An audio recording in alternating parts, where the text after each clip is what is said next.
आज हम weighted arithmetic mean के बारे में बात करेंगे। ये भी अरिथमेटिक मीन ही है। इसमें सबसे पहले हमें ये जानना पड़ेगा कि वेट से यहाँ पे क्या मुराद है। बुक में कुछ इस तरह से डिफ़ाइन किया गया है वेट को, the relative importance of A number. अगर आपको मीन फाइंड आउट करने के लिए कुछ नंबर्स दिए गए हैं और उनमें से कुछ नंबर बहुत ज़्यादा इम्पोर्टेंट हैं और कुछ बहुत कम इम्पोर्टेंट है, उस सूरत में हम बोलेंगे कुछ नंबर्स का वेट ज़्यादा है और कुछ नंबर्स का वेट कम है। अगर तमाम नंबर्स का वेट इक्वल होगा, यानी सारे नंबर ही इम्पोर्टेंट होंगे एक ही जैसे, उस केस में जो आपके पास मीन होगा वो सिर्फ अरिथमेटिक मीन कहलाएगा। मिसाल के तौर पे हमने मीन फाइंड आउट करना है 1, 3, 5 और 7 का। हर नंबर एक ही मरतबा आ रहा है, इसके अलावा कोई स्टेटमेंट नहीं, सिर्फ ये कहा गया है कि आपने अरिथमेटिक मीन फाइंड आउट करना है। तो इस केस में हम क्या करेंगे, सिंपल सारे नंबर्स को ऐड करेंगे और टोटल नंबर्स जितने आ रहे हैं उन पे डिवाइड कर देंगे। 1 + 3 + 5 + 7 डिवाइडेड बाय 4। इस तरह हमारे पास इनका मीन आ जाएगा। अगर ये कहा जाए 1 4 मरतबा आ रहा है, 3 2 मरतबा आ रहा है, 5 एक बार है और 7 जो है ये 3 बार आ रहा है, इस सूरत में तमाम नंबर्स का वेट जो है वो चेंज हो गया है। अब जब हम इन नंबर्स का मीन फाइंड आउट करेंगे तो वेटेड मीन कहलाएगा, क्योंकि कुछ नंबर्स बहुत ज़्यादा इंपॉर्टेंट हो गए हैं और कुछ जो हैं वो इतने इंपॉर्टेंट नहीं हैं। यही कॉन्सेप्ट है वेटेड मीन का। इसको हम डिफाइन कुछ इस तरह से कर लेते हैं, a mean where some values contribute more than others, यानी कुछ वैल्यूज़ मीन के अंदर अपना ज़्यादा किरदार अदा करेंगी और कुछ वैल्यूज़ कम किरदार अदा करेंगी।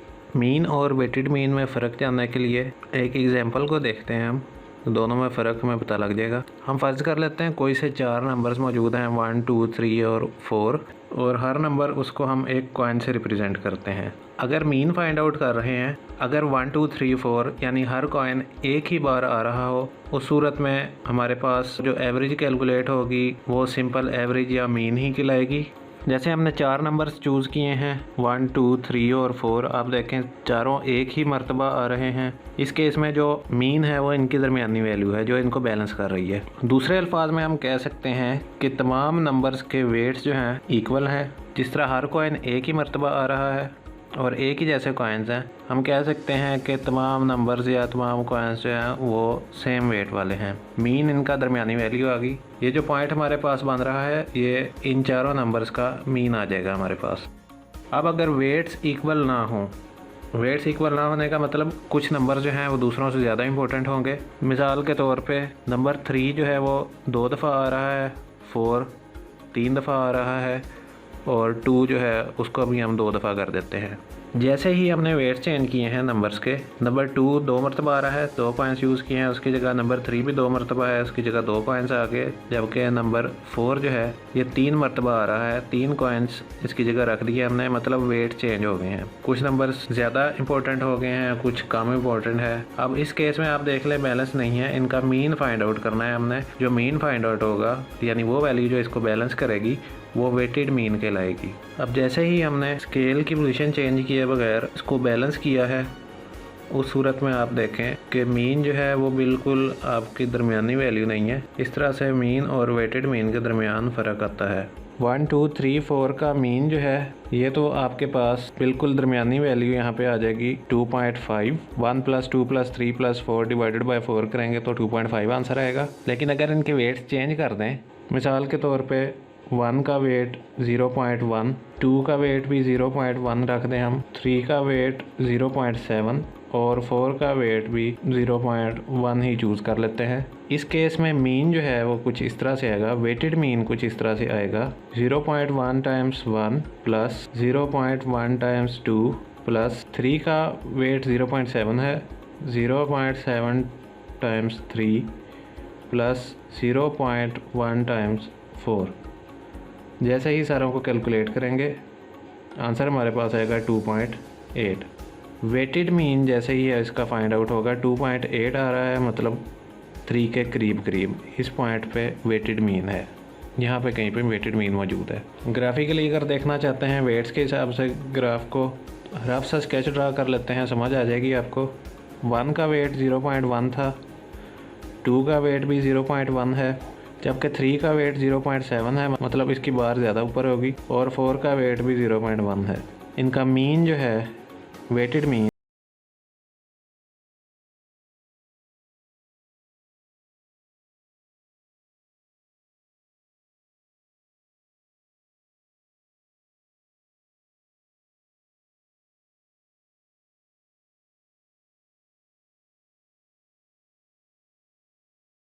लिए हमें फार्मूला लिखना पड़ेगा।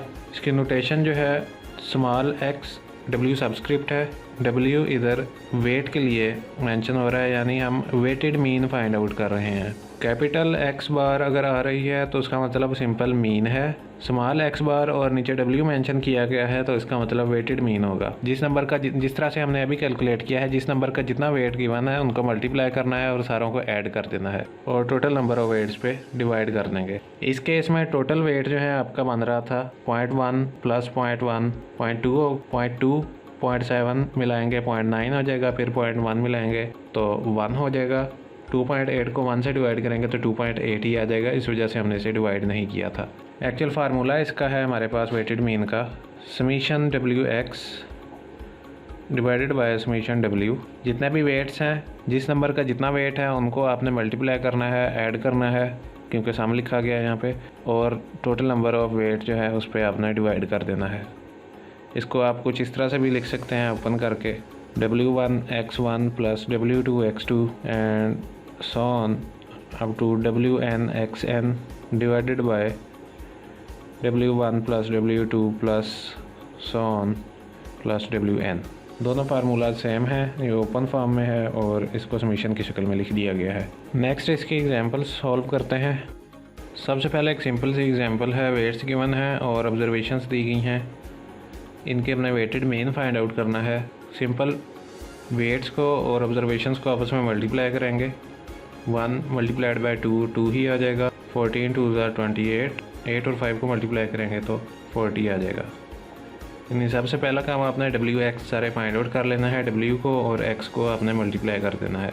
नेक्स्ट फार्मूला है समीशन WX, मतलब जितने भी WX हैं सारे आपने ऐड कर देने हैं। समीशन WX ये आ जाएंगे हमारे पास 70 और जितने भी वेट्स हैं ये भी सारे ऐड करने हैं आपने। समीशन W ये आ जाएंगे हमारे पास 24। नेक्स्ट फार्मूला है वेटेड मीन का, वैल्यूज़ पुट करते हैं इसमें, 70 डिवाइडेड बाई 24, आंसर आ जाएगा 2.91। इस तरीके से आप वेटेड मीन फाइंड आउट करेंगे। एक और एग्जांपल देखते हैं इसकी। नेक्स्ट एग्जांपल है हमारे पास, on a vacation trip a family bought 21.3 litre of petrol at 39.90 rupees per litre, 18.7 litre at 42.90 rupees per litre and 23.5 litre at 40.90 rupees per litre. Find mean price. Mean find out करना है हमने, क्योंकि price और मिकदार दो चीज़ें given हैं और change हो रही हैं दोनों चीज़ें ही, इस वजह से वेटेड मीन आएगा।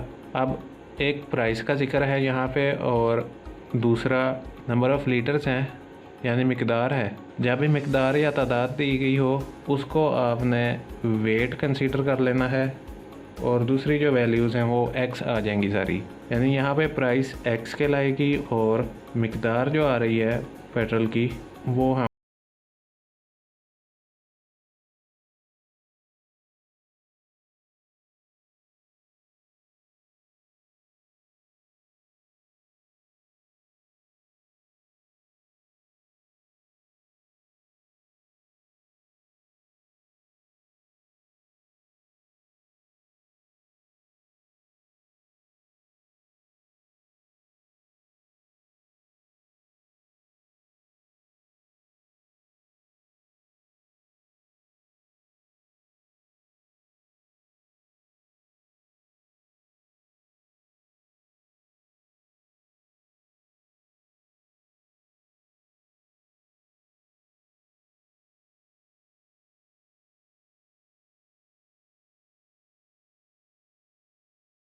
$41.15, यानी एवरेज पर लीटर कॉस्ट हमें पड़ रही है 41.15 रुपीज़।